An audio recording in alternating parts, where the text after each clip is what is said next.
لكن يقول لماذا تؤيد المسيرات والخروج للشارع وتروح الحديقة البلدية ويعني يعني قريب أنت رجل تؤمن في القضاء وحكم القضاء، يقول قريب موقفك يا أبو محمد، ليش تتجه لهذا الموضوع؟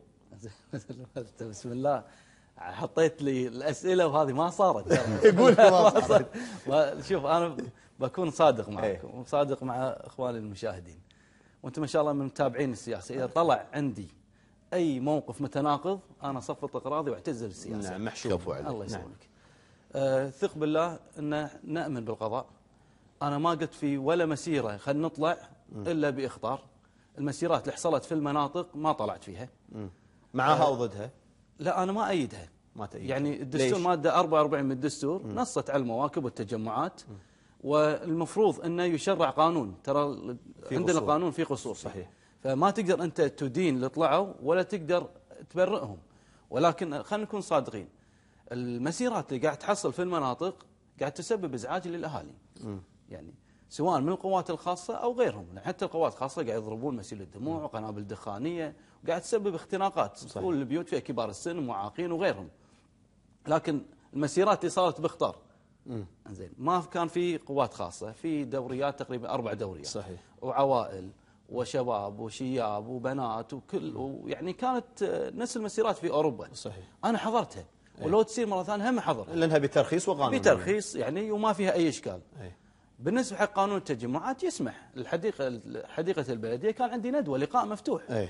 وتجمعت مع إخواني وتشرفت بشوفتهم. بس اثق بالله كلامي لا أقوله اليوم في القناة ولا أقوله في حديقة البلدية ولا أقوله في الدواوين ولا أقوله بالتليفون واحد ما يتغير. يعني الكلام اللي قاعد أقوله اليوم نفس اللي قاعد أقوله في حديقة البلدية، نفس اللي قاعد أقوله في أي مكان. والشباب يتقبلون هذا الكلام منك؟ يعني ذاك اليوم أنت قاعد وياهم هم شباب ونعم فيهم، هل تقبلوا الكلام اللي قاعد لا بالعكس رحبوا يعني وتشرفت بشوفتهم وكلام كان جدا فوق الممتاز. نعم. يعني حتى قاعد من ضمن الكلام قاعد نقول احنا القضاء اليوم لا يمس، احنا من نحط اللوم عليه على الحكومة. ليش؟ لازم نفرق بين القضاء والسلطة التنفيذية. ايش اللي قاعد يحصل؟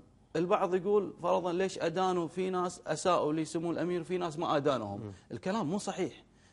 أمن الدولة متواجد في أغلب الندوات إذا ما كان كله. هذا صحيح.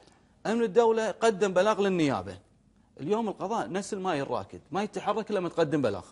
صحيح. فلان قدمت عليه بلاغ صار عليه خلينا نقول تحقيق ومن النيابة رفعها إلى المحاكم. نعم. فلان أمن الدولة ما قدم. الدولة من يتبع وزارة الداخلية. والداخلية هي الحكومة. فالقصور من منه؟ من الحكومة. احنا نلوم الحكومة لما تكل في مكالين. الزواجية في المعايير، فلان يتكلم عن الأردن قدمه والله بلاغ عليه، فلان يتكلم عن البحرين والسعودية أو قطر ما حد يسحبه. زين، يفترض من باب أولى يا أما أحول الكل أو أقول سفارات الدول هي اللي تقدم الشكاوي. نعم. ولكن أقدم شكوى على فلان وفلان ما قدم عليه شكوى، وين الخلل؟ ليش أقول لك من الحكومة هي اللي ما تقدم البلاغ؟ فيوم رحت إلى حديقة البلدية بالعكس رحبوا فيني، وبالعكس المعامله كانت افضل من انا اللي توقعتها. توقعت انه معامله جيده، شفتها ممتازه. وهذا امر مشروع انك انت تلتقي مع الكويتيين واخوانك. نعم يعني وشباب من جيلك. يعني ابو محمد يعني ايضا البعض يلغي عليك اتهام انه، وهذا اتهام يلغى عليك يعني، وهذه وجهه نظر انا انقلها لك يعني من ناس يعني دائما قاعد وياهم او من يقول ابو محمد موقفه ضبابي، لا هو مع المعارضه ولا هو مع يعني نقول ايش نقول يعني نقول المؤيدين للحكومه. يعني ريله هني ريله يعني هني بالنص يعني واقف موقفك مرادي صدق لا ابيض ولا اسود. والسياسه كذي ترى. لا انا ايش قلت مثل نفسك اليوم في ابيض واسود. لا قلت لكم اذا صدتوا علي موقف متناقض نعم عطني موقف واحد بس، قل لي في يوم من الايام انت ترددت في موقف او كنت متلون في موقف. ما في بتاتا. اللي حصل انا اشوف القضيه، ما يصير اقول انا والله فرضا طول الوقت الحكومه صح ولا طول الوقت المعارضه صح. انا اشوف القضيه في حده. صحيح. القضيه اذا كانت صحيحه، لو المعارضه اساسا ما دعوني فيها انا بالعكس راح اوقف وياهم. واذا كانت الحكومه على صواب بالعكس بوقف وياها. والحكومه اذا كانت خلينا نقول في امور فيها خلل لا بنقومها. انا اشوف كل قضيه بروحها. ما يصير انت تقول فرضا ان انا مع المجموعه الفلانيه بالصح والخطا.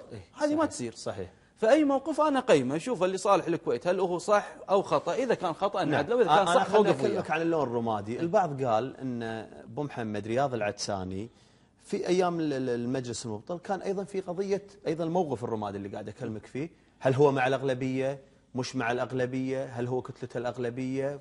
فاصبح لاخر لحظه انحل المجلس والناس ما زالت تتساءل هل رياض العدساني مع الاغلبيه ولا ضد الاغلبيه؟ تسمح لا, هذا لا والله قلتها يعني من ضمن كتله الاغلبيه وليس ضد الاغلبيه. قلتها في شهر 2 اول ما نجح في المجلس، وشهر 3 و4 وعندكم في اللوبي. نعم صح. قلت لكم انا امثل الكويت باسره في ذاك الوقت، لا مع الاغلبيه ولا مع الاقليه، اجتمع مع كل النواب مستقل. وفعلا اجتمعت مع كل النواب، بس كنت متحفظ على شغله واحده، ان اي اجتماع لا يمكن انه يطلع برا. اجتمعت مع الكل، اي اجتماع المجالس لها امانات. صحيح. اللي حصل ثالث اجتماع للاغلبيه كان بالنسبه لي اجتماع رقم 1، وكنت واضح معاهم، قلت لهم انا اشوف القوانين ولكن بالتصويت باللجان او غيرها انا ما التزم، اصوت وفق قناعاتي. الرابع اجتماع للاغلبيه يعتبر الثاني، حضرت سادس اجتماع اللي هو الاجتماع الثالث، ثم قلت لهم ان الاجتماعات تفترض تحت قبه عبد الله السالم، وما اجتمعت اجتماعين بعد ما ابطل المجلس. ترى حق مشروع اجتمع مع الاغلبيه. صحيح. ومع غير الاغلبيه ايضا اجتمعت كرجل سياسي مع الكل. انا اجتمعت مع الاغلبيه وغير الاغلبيه، ولكن انا اضمن لك ضمان كامل اي اجتماع ما طلع برا. فلذلك ترى هذا حق مشروع، انت ما لا يمكن لا يعني انت تنفي انك من ضمن كتله الاغلبيه. طبعا اي، وهذا ترى كلام يعني اوكي ابو محمد، يعني كان الشارع في ذلك الوقت، يعني اعتقد اللي كان يروح مع كتله الاغلبيه كان الاجواء عليهم، واعتقد انه يعطي النائب قوه انه مع كتله الاغلبيه اللي طلعت من بعد مجلس 2009 وهذا الكلام. ليش ما انضميت لهم؟ شنو الاسباب انك ما انضميت لكتله الاغلبيه؟ انا في بدايه مرحلتي السياسيه قلت ما راح انضم لكتله، لان ما ابي الزم نفسي في تصويتات انا قد اكون مو مقتنع فيها صراحه. لذلك ما حبيت اكون في اي كتله سواء الاغلبيه او الاقليه. يعني ارد على المحور نفسه. ترى هالكلام بعض يقول طلعت من الاغلبيه، انا ما انضميت لهم حتى اطلع منهم. يعني ابو محمد انت ما زلت تجد نفسك رجل مستقل. يعني هذا من فتره ترشيحي، فتره نجاحي. ترى الكلام لو ثبت، ليش قلت لك ارجع على الكلام اللي موجود في التسجيلات، في مقابلتي في اللوبي، في الوطن، في الشاهد، نفس الحكي. البعض يقول ان في موضوع اعتقد يعني في مجلس فبراير يذكرني اللجنه الماليه، اعتقد الذي تصلح لي ابو مشاري، اللجنه الماليه الرئاسه ايوه، في موضوع الرئاسه هي اللي خلت رياض العدساني ما ينضم للاغلبيه. لا بسبب هذا الموضوع اتخذوا موقف انك ما رجعت لنا وصوت انت بعيد عنك كتله، فكانت هذه بدايه الفجوه ما بينك وبين الاغلبيه. خليني اوضح بس الجزئيه عدل. اللجنه الماليه هي اللجنه الماليه واللجنه الصحيه. اللي حصل كنت انا في اجتماع في دكتور بيت فيصل مسلم. طبعا انا ما ابي اطلع الاجتماع كله، كل اغلبه على القوانين، ولكن الكلمه اللي انا قلتها قلت يا جماعه ترى انا ما التزم في التصويت. مو شرط اللي صوت لي اصوت له، ومو شرط اللي ما يصوت لي احرم من صوتي، قد اشوفها كفاءه في لجنه معينه. صحيح. اللي حصل في اللجنه الصحيه بدايه، الدليل انه ما في التزام كان بيني وبين الاغلبيه. الاخوه الفاضل هم 35 نائب، انا حصلت في اللجنه الصحيه 18 صوت. زين 18 صوت، اذا كانوا الاغلبيه مصوتين لي يفترض ان انا اكون على الاقل 35. نعم. بس ترى مو معناته هم كسروا فيني، لا بس كان في اتفاق. وفي غيرك في غيري نازلين، وهذا حقهم، وهذا يعني حقهم. اللجنه الماليه صارت بالتزكيه. اللي حصل طبعا احمد لاري المقرر، انا متفق ان يعني انا عندي قناعه اني اصوت له كمقرر. مقرر لكل امانه. يعني الاخ مرزوق الغانم قلت له انطر شويه، يعني خلينا نشوف الوضع بالضبط. قالوا لي انزل مقرر، قلت ما انا يا جماعه متفق على احمد لاري صراحه يعني. بعدها ما حد ترى اللجنه الماليه. يعني الاخ الفاضل عبد الرحمن العنجري تالي عقب ما مرزوق قال في احد قلت له لا خلاص توكل على الله. يعني الاخ عبد الرحمن العنجري وقال لي هل انت ملتزم؟ قلت له التزمت يا عبد الرحمن.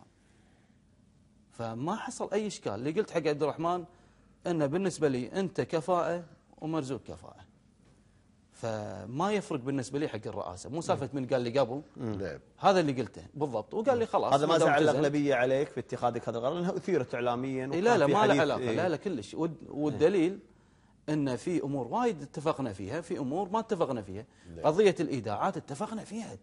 هذا موضوع آخر. هذا يبين ترى ما في، انا اثق بالله يوم لا انا اتكلم ما عن في خلاف نهائي. انت يعني ليش انا سؤالي لك ليش ما انضميت يعني لكتله الاغلبيه؟ قلت انك انت حاب انك تكون مستقل. انا احب ان اكون حر نفسي صراحه، ما ابي التزم في تصويت قد ما اكون انا عندي قناعه فيه. نعم. لكل امانه. لذلك فاقول لك في امور اتفقت وياهم وايد، وفي امور قد ما هم اتفقوا وياي وانا ما اتفقت معهم. نعم.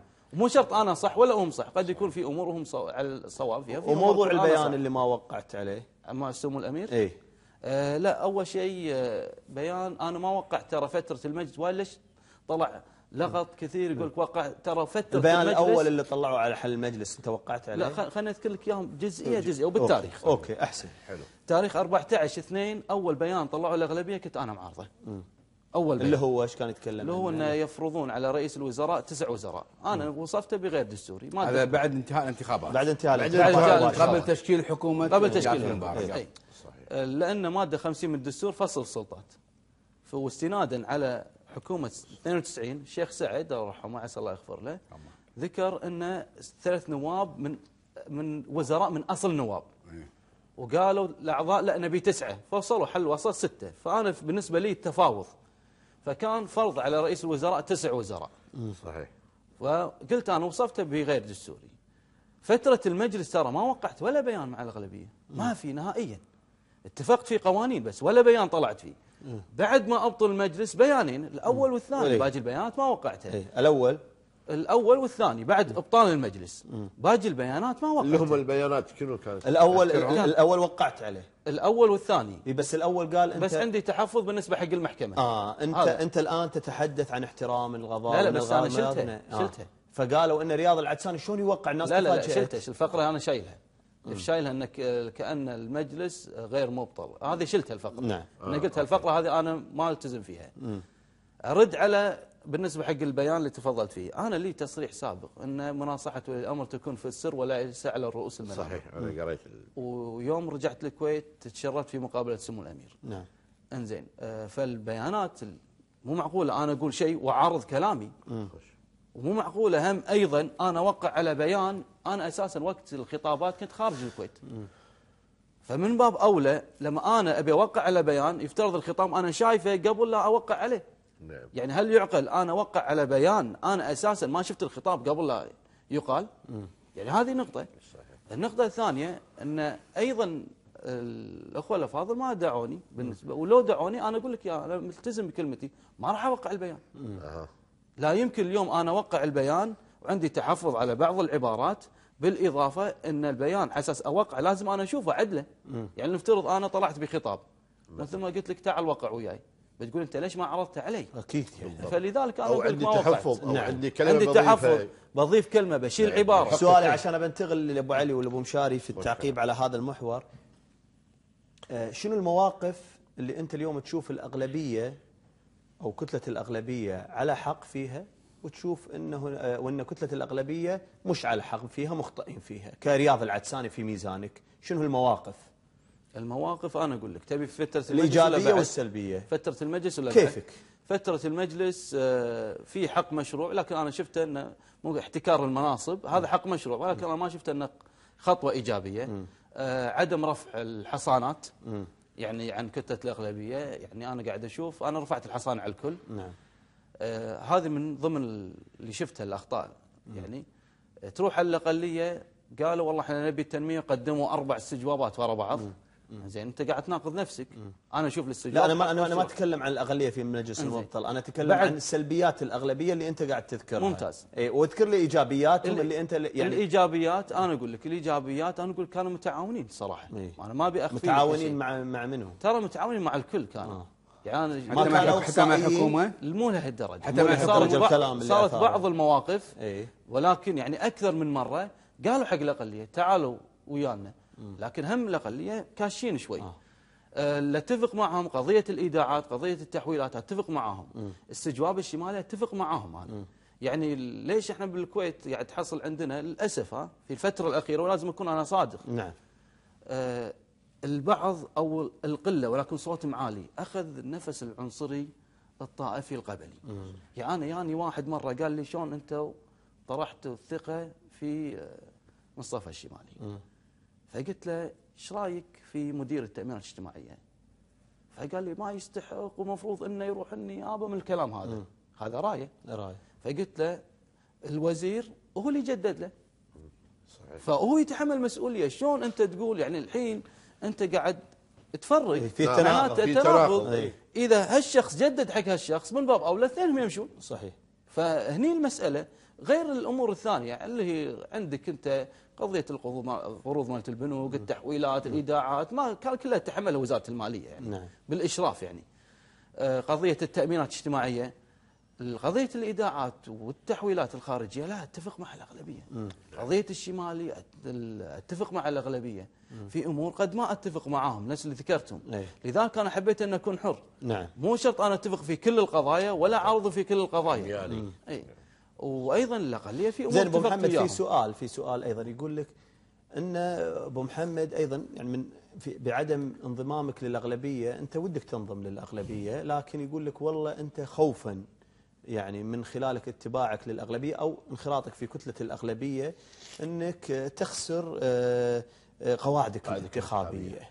فانت حبيت بهم لا يبقى انا مستغل، انا ماني تباع وخلني اقولها لك والله ان هذيلا اغلبهم اسلاميين مطاوعه ان كانوا من الاخوان ولا من السلف او انهم قبليين، فانا ما احب اني اتجه لهذا الاتجاه، فانت لم تنخرط لهذه الكتله بهذا السبب. هل هذا الكلام صحيح ولا مو صحيح؟ صحيح. يعني عندك عبد الرحمن العنجري، فيصل يحيى، شائع الشايع، شوف شايع على فيصل لحية اسلاميين، عبد الرحمن العنجري لظروفه الخاصه في انخراطه في حطهم اسلاميين على طول. لا يعني مغربين. لا انت وهذا مغرب توجه. لا يصور المسجد 5 فروض لا توجه فكري يا ابو مشاري حتى في التحليل خليني اقول لك شغله، لو افكر في امور سياسيه اثق بالله ما حطيت اسمي في طرح الثقه في وزير الماليه الشمالي. كان اقول له والله الاغلبيه عندهم 10 وزياده. لو افكر في مساله سياسيه ما قدمت استجوابي حق الفريق احمد رجيب. لكن ثق بالله ما فكرت سياسيا، فكرت اصلاحيا. ولو انا اشوف نفسي اقول فرضا ان في كتله لا والله بنضم لها حتى لو اتاثر سياسيا بس الدوله ترتقي.